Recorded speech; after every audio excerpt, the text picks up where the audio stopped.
সুপ্রিয় দর্শক, আজ আমাদের মাঝে উপস্থিত রয়েছেন বাংলাদেশ বেকার মুক্তি পরিষদের চেয়ারম্যান আতিকুর রহমান রাজা। শুভ সকাল, কেমন আছেন? আলহামদুলিল্লাহ ভালো আছি, আপনাকে শুভ সকাল। জি ধন্যবাদ।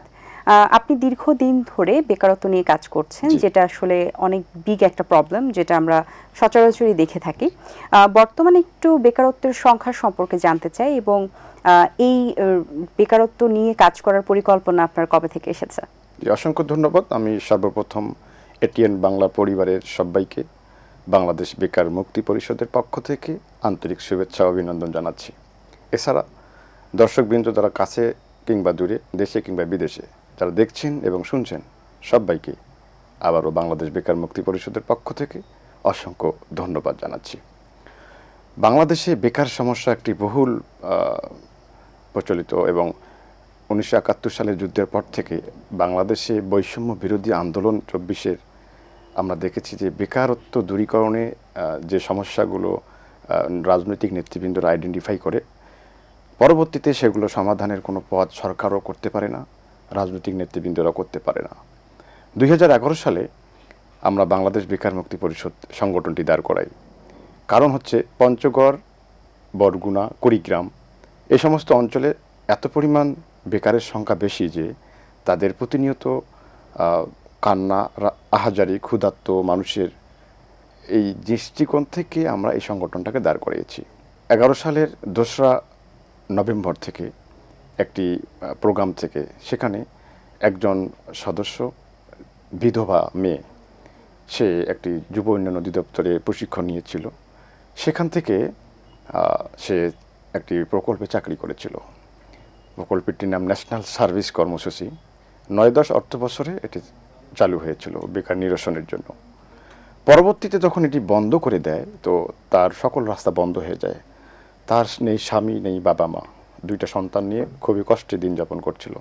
তো সেখান থেকেই আমার একটি উদ্বেগ যে এরকম একটি সংগঠন বাংলাদেশে থাকা উচিত, যে সংগঠনটি শুধুমাত্র বেকারদের নিয়ে জানান দিবে সরকারকে। তো আজ পর্যন্ত আমরা দেখলাম এই যে বৈষম্য বিরোধী ছাত্র আন্দোলন হলো, কোঠা আন্দোলন যেটাকে শুরু হয়েছে, কোঠা আন্দোলন থেকে শুরু হয়ে এটা কিন্তু একটা চাকরির কোঠা বৈষম্য হয়েছে, যে কোঠার কারণে কোটাকে ব্যবহার করে যারা মেধাবী তাদেরকে বঞ্চিত করা হয়েছে। তো এই সূত্রপাত কিন্তু এই চাকরিকে ইস্যু করেই আন্দোলনের সূত্রপাত। তো আজ দেখা যাচ্ছে অন্তর্বর্তীকালীন সরকার 8 আগস্ট 2024 ক্ষমতা আসার পর থেকে বিভিন্নভাবে বক্তব্য প্রদান করে আসছিল যে চীনের 30টি কোম্পানি বাংলাদেশে বিনিয়োগ করবে, কর্মসংস্থান হবে। এছাড়া জাপানে 1 লক্ষ লোক সদস্য প্রশিক্ষণ দিয়ে পাঠানো হবে, কর্মসংস্থান সৃষ্টি হবে। কিন্তু সেগুলো বাস্তবায়নে আমরা দেখতে পাচ্ছি না। তো আসলে বেকার সমস্যাটা হচ্ছে শুধুমাত্র যে অ্যাজ এ ব্যক্তিগত সমস্যা না, এটা একটা হচ্ছে রাষ্ট্রীয় ব্যবস্থাগত সমস্যা। তো এই সমস্যাটাকে দূরীকরণ করতে হলে অ্যাজ এ রাজনৈতিক ব্যক্তিবর্গ, সরকারের এবং আমরা যারা আছে তাদেরকে সম্মিলিতভাবে এগিয়ে আসতে হবে। আচ্ছা, এই ক্ষেত্রে আপনি সংখ্যাটা কেমন দেখছেন এখন? মানে এটা বাড়ছে না কমছে বা কি মনে হচ্ছে? আচ্ছা, আমরা 2024 সালে মাহমুদুর রহমান মান্না ভাইকে নিয়ে একটা প্রোগ্রাম করেছিলাম। আমরা ওখানে একটা জরিপ আমাদের মাঝে উপস্থাপন হয়েছিল যে সারা বাংলাদেশে এখন পর্যন্ত 2024 উচ্চশিক্ষিত, কম শিক্ষিত, মধ্যশিক্ষিত, সর্বমোট এবং একেবারে মূর্খ সহ 4 কোটির অধিক বেকার আছে। কিন্তু আমরা যুব ও ক্রীড়া মন্ত্রণালয়ের সাবেক উপদেষ্টা আসিফ মাহমুদ সজীব ভিসার একটা বক্তব্য থেকে পেলাম যে বাংলাদেশে এখন 1,26 লক্ষ বেকারের সংখ্যা। 26 লক্ষ হচ্ছে স্নাতক, মাস্টার্স কমপ্লিট, উচ্চশিক্ষিত, আর বাকিগুলো হচ্ছে কম শিক্ষিত। তো এই যে বেকারের হার দিন দিন বাড়ছে, আপনি জানেন যে ন্যাশনাল সার্ভিস প্রকল্পটা সরকারের বেকার নিরসনের জন্য চালু করেছিলেন। সেই ন্যাশনাল সার্ভিসটা যখন বন্ধ হয়ে গেল, এখানে 2 লাখের অধিক সদস্য চাকরি করেছিল। বন্ধ হওয়ার ফলে আমরা একটা বৃহৎ আন্দোলন করি সংসদ ভবনের সামনে 27 ফেব্রুয়ারি 2024। সেই আন্দোলনের পরে যুব ক্রীড়া মন্ত্রণালয়ের অধীনে এই ন্যাশনাল সার্ভিস কর্মসূচিটা ছিল, এখানে বেকাররা সুযোগ পেত কাজ করার। দেখলাম আন্দোলনের পরে যুব ক্রীড়া মন্ত্রণালয় একটি নোটিশ জারি করলো যে এই ন্যাশনাল সার্ভিস প্রকল্পটাকে পুনরায় চালু করা যায় কিনা, এখানে যেহেতু 2 লক্ষাধিক লোক চাকরি করছে। সেটার জন্য তদন্ত করা হোক। তদন্তের দায়িত্বে দেওয়া হলো টপ ব্রাইটকে। টপ ব্রাইট সারা বাংলাদেশে মাঠ জরিপ করলো, পজিটিভ রিপোর্ট দিল। কিন্তু পরবর্তীতে আমরা দেখলাম, আমরা যখন মন্ত্রণালয়ে যোগাযোগ করলাম, বর্তমান যে সচিব আছে যুব ক্রীড়া মন্ত্রণালয়ের সচিব মাহবুবুল আলম, এনার আগের যে সচিব ছিল জাহিদি, উনি এখন এলজিডি মন্ত্রণালয়, উনি মোটামুটি আমাদের বিষয়টা পজিটিভলি দেখেছিল। বর্তমান যিনি মাহবুবুল আলম সচিব আছে, উনি আমাদের বিষয়টাকে আন্তরিকতার সহিত দেখতে পাচ্ছেন এবং আমাদের ফাইলগুলো সবসময় নিচিয়ে রেখেছে। অথচ আমাদের হাতে সমস্ত ডকুমেন্ট আছে। দেখা যাচ্ছে যে বেকার মুক্তির 3 দফা দাবি নিয়ে যে আমরা আন্দোলন করেছিলাম, 29শে অক্টোবর 2024 মন্ত্রণালয় থেকে একটি নোটিশও করেছে। এই নোটিশটাই তারা বাস্তবায়ন করছে না। এই নোটিশটা বাস্তবায়ন হলে দেখা যাচ্ছে 2 লক্ষাধিক লোক একটা কর্মের ব্যবস্থা হচ্ছে। এতদিন যারা ছিল এখন বসে আছে বেকার। তো এইরকম মিনি মিনি প্রকল্প যেগুলো আছে, রাজনৈতিক প্রতিহিংসার কারণে সাধারণ বেকারদের পাঠার বলি করছে। দেখ, সরকার আসে সরকার যায়, পালা বদল হচ্ছে, কিন্তু মাঝ থেকে বঞ্চিত হচ্ছে সাধারণ বেকার। আমরা দেখি যে কর্মসংস্থানের যে ব্যাপারে সেখানে উন্নয়নের ক্ষেত্রে এখন যেটা হয়েছে যে আমরা অনেক প্রতিষ্ঠান কিন্তু বন্ধ হয়ে গেছে। সো বেকারত্ব দূরীকরণের ক্ষেত্রে কি এই প্রকল্পগুলো কি নতুনভাবে চালু করে সেখানে কি নিয়োগ দেওয়ার যে ব্যাপারটা, তাহলে কি বেকারত্ব কমানোর কোনো সম্ভাবনা তৈরি হতে পারে কিনা, বা এই ধরনের পদ্ধতি অবলম্বন করা যেতে পারে কিনা, কি মতামত রয়েছে আপনার? ধন্যবাদ, সুন্দর প্রশ্ন করেছেন। যে প্রকল্পগুলো সরকার রাষ্ট্রীয়ভাবে পরিচালনা করেছে, আমি যেটা বললাম ন্যাশনাল সার্ভিস কর্মসূচি, এই কর্মসূচিটা বন্ধ হয়ে গেছে। এখানে 2,38,000 সদস্য চাকরি করেছিল 127টি উপজেলায়, 37টি জেলায়। তো এই যে 2,38,000 সদস্য এই কর্মসূচিটা বন্ধ করে দিয়ে এই একসাথেই 2,38,000 সদস্য বেকার হয়ে গেছে। তাহলে এদের পরিবার এদের উপর ডিপেন্ড করেছে। তার মানে এদের পরিবারের যারা আরও সদস্য আছে নির্ভরশীল, সবাই পঙ্গুত্ব, মানে একটা সামাজিক জীবন যাপন করছে। তো এই প্রকল্পটাকে রান করার জন্য আমি একটা উদাহরণ দিচ্ছি। এরকম আছে আরও কমিউনিটি ক্লিনিক, একটি বাড়ি একটি খামার। তো এরকম প্রকল্পগুলোকে যদি রান করা যায়, এবং রান করার জন্য মন্ত্রণালয় থেকে নির্দেশও দিয়েছে, কিন্তু বর্তমান সচিব আমলাতান্ত্রিক কিছু জটিলতা কাজ করছে আমার মনে হচ্ছে, এবং সচিবদের আন্তরিকতার দরকার। আমরা আজকের এই অডিয়েন্স থেকে বলতে চাই, যারা বিভিন্ন মন্ত্রণালয়ের সচিবের চেয়ারে বসে আছেন, আপনাদের প্রতি উদাত্ত হবেন, দেশটাকে একটু ভালোবাসুন, দেশের মানুষকে একটু ভালোবাসুন, বেকারদের আহাজারি একটু শুনুন। এই প্রকল্পটাকে রান করার জন্য আমরা অনেকভাবে চেষ্টা করেছি। এমনকি আমি আপনার সাবেক উপদেষ্টা, যুব ক্রীড়া উপদেষ্টা আসিফ মাহমুদ সচিবের বাসায়ও গিয়েছিলাম, সাক্ষাৎও করেছিলাম, তার অফিসেও গিয়েছিলাম, এবং সচিব মাহবুবুল আলম স্যারের সাথেও দেখা করেছি। কিন্তু তাদের যে একটা আন্তরিকতার অভাব, এটা আমরা ভালোভাবে পরিলক্ষিত করেছি। তারা যদি একটু এগিয়ে আসে, তো এরকম মিনি মিনি প্রকল্প যেগুলো, সেগুলোকে রান করলে বেকার মোটামুটি 50% কমে আসবে বলে আমরা মনে করি। এর পাশাপাশি যে ইন্ডাস্ট্রিগুলো আছে, যেমন আমরা দেখেছি এই সরকার, অন্তর্বর্তীকালীন সরকার আসার পর থেকে বেশ কিছু গার্মেন্টস বন্ধ হয়ে গেছে, সোয়েটার ফ্যাক্টরি। আপনি বেকারত্ব নিয়ে কাজ করছেন এবং আরও অনেকেই আছে যারা হয়তো বা এইভাবে ছোট ছোট পরিসরে থেকে বড় পরিসরে এখন বড় অংশ নিয়ে কাজ করছেন। ভবিষ্যতে বেকারত্ব নিয়ে বেকারত্বর পাশাপাশি আর কি কি ধরনের কাজ করার পরিকল্পনা রয়েছে আপনার? আমাদের নিজস্ব উদ্যোগে যাতে বেকারের সংখ্যা কিছুটা কমিয়ে আনা যায়, সেটার জন্য আমরা পরিকল্পনা করেছি এবং সামান্য কিছু বাস্তবায়ন করেছি। সেটা হচ্ছে ময়মনসিংহ ঈশ্বরগঞ্জ উপজেলায় আমাদের সোহাগী নামে এক আপু আছে, তাকে আমরা বিউটি পার্লারের ট্রেনিং করেছি। তো এই ট্রেনিংয়ের মাধ্যমে তাকে একটা প্রতিষ্ঠান ওখানে দাঁড় করানো হয়েছে।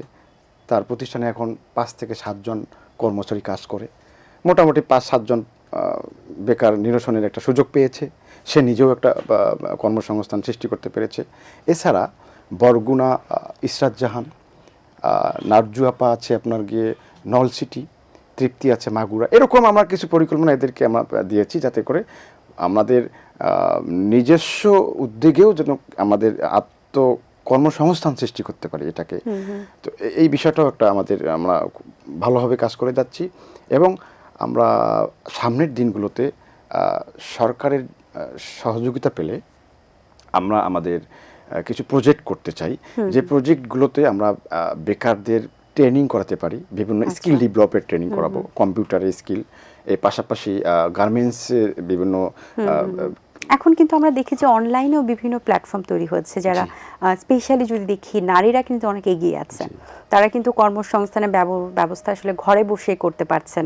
তারা ক্যাটারিং এর সার্ভিস করছেন, বা হাতে তৈরির কাজগুলো দিয়েও কিন্তু তারা নতুন নতুন উদ্যোক্তাও কিন্তু তৈরি হয়েছেন। সো এই ব্যাপারটা নিয়েও যদি আপনার কিছু বলার থাকে। অবশ্যই আমাদের এই বাংলাদেশে তো উত্তর অঞ্চল বেশিরভাগ দরিদ্রতা সীমার নিচে বসবাস করছে। কুড়িগ্রাম জেলার কিছু বেকার আছে, পঞ্চগড়, কুড়িগ্রাম, ঠাকুরগাঁ, নীলফামারী, নিম্নবিত্ত।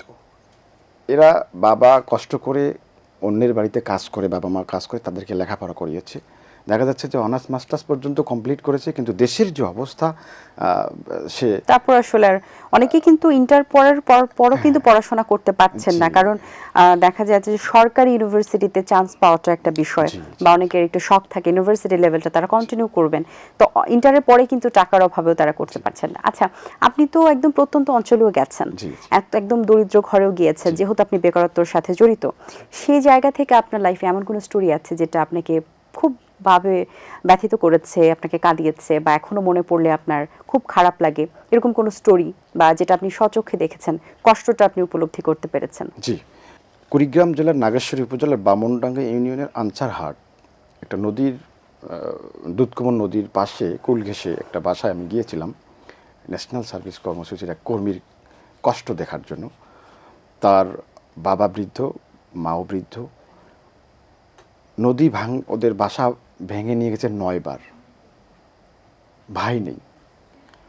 বাধ্য হয়ে ওরা অন্যের জমিতে একটা বাঁশ ঝুপড়িতে সামিনা ট্যাঙ্গে দিন যাপন করছিল।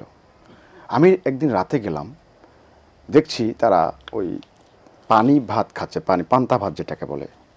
তো অন্ধকারে খাচ্ছে, কিন্তু ওদের ওই ল্যাম্প জ্বলার যে কেরোসিন তেল সেটাও তাদের নেই। করলো, আমি দেখলাম যে ওই যে পাটকাঠি আছে না, পাটকাঠি শুকনা হলে আগুন জ্বালানো যায়, বাম হাত দিয়ে পাটকাঠিতে আগুন লাগিয়ে এক হাত দিয়ে আগুন পাটকাঠি ধরেছে, ওই আলোতে তারা ভাত খাচ্ছে। আমি এই দৃশ্য দেখে চোখের পানি ধরে রাখতে পারিনি। তাদের সাথে কিছু বিষয় শেয়ার করলাম, আপনাদের এই অবস্থা কেন? তারা নদীর করাল গ্রাসে 9 বার বসতভিটা হারিয়েছে, সেই দৃশ্য তুলে ধরলো। এবং তার যে একমাত্র কন্যা এই ন্যাশনাল সার্ভিসে চাকরি করেছিল, দেখা যাচ্ছে বন্ধ হওয়ার কারণে তাদের পরিবারের রোজগারের কেউ নেই। বাধ্য হয়ে তারা অন্যের বাসঝুপড়িতে থেকে অন্যের কাছে চেয়ে, মেয়েটা অনেকবার চেষ্টা করেছে, বিভিন্ন জায়গায় ট্রাইও করেছে, কিন্তু সুযোগ পায়নি। কারণ যারা বঞ্চিত না, তারা আসলে সমাজের লোক সবাই তাদেরকে মূল্যায়ন করে না।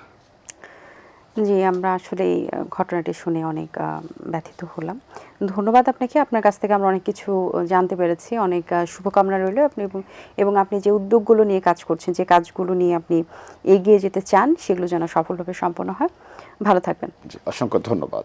দর্শক, আশা করছি আজকের আয়োজন ভালো লেগেছে। আজ এই পর্যন্তই, দেখা হবে আগামী পর্বে নতুন কারোর সঙ্গে। সেই পর্যন্ত ভালো থাকুন, সুস্থ থাকুন এবং এটিএন বাংলার সাথেই থাকুন। আল্লাহ হাফিজ।